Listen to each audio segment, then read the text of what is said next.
Aslinya terungkap, inilah rumah mewah Panglima Cila dan Jeep disegani di Kalimantan Barat.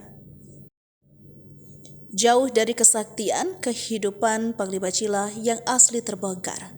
Dikenal sakti dan memiliki kemampuan mistis yang membuatnya disegani di Kalimantan Barat. Kehidupan pribadi Panglima Cila bersama anak dan istrinya terungkap. Panglima Cila yang kerap tampil penuh dengan wibawa mistis, dengan pakaian adat dan lengkap dengan aksesoris sakralnya, kini tampil berbeda. Bersama anak dan istrinya di rumah yang terkesan cukup mewah dengan lantai 2 lengkap dengan isinya, Panglima Cila tampil seperti orang kebanyakan. Pria lengkap Agustinus Cila ini menjadi sosok penyayang keluarga. Berbeda saat dia tampil di muka umum, terlihat garang dan tato khas Dayaknya.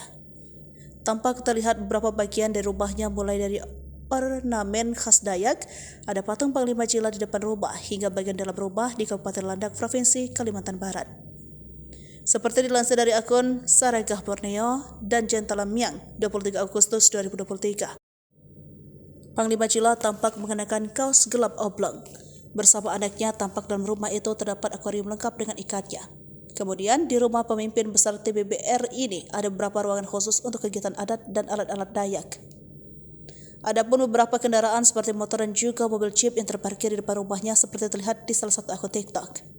Namun tak banyak informasi tentang kehidupan pribadi Panglima Cila termasuk anak dan istrinya. Sosok yang satu ini hanya sesekali tampil bersama keluarga dan lebih banyak tampil bersama pasukan, yaitu pasukan merah. Dia merupakan tokoh sakti dan sangat dihormati pemimpin 48.000 pasukan merah. Panglima Cila lahir 19 Agustus 1980 di desa Sambaro, Toho, Kabupaten Mempawah, Provinsi Kalimantan Barat ini. Lebih banyak beraktivitas melestarikan budaya Dayak dan memperjuangkan hak-hak masyarakat Dayak bersama pasukannya. Dia juga pernah turun tangan langsung ketika terjadi beberapa gangguan di hutan Kalimantan, termasuk menghadapi hal-hal mistis. Tampak pula Panglima Cila mengajarkan pasukannya memainkan ilmu bela diri, mandau, kesaktian khas suku Dayak yang melegenda.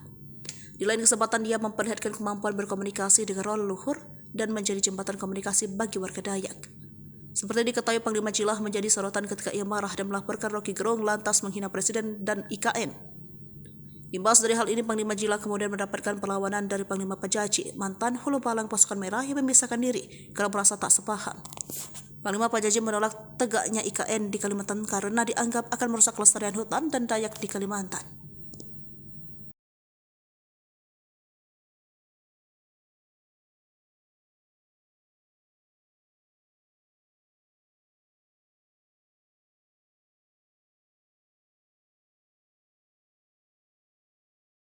Hai pemirsa Sri Popo TV, jangan lupa komen, like, dan subscribe, serta tonton terus berita-berita terupdate lainnya ya.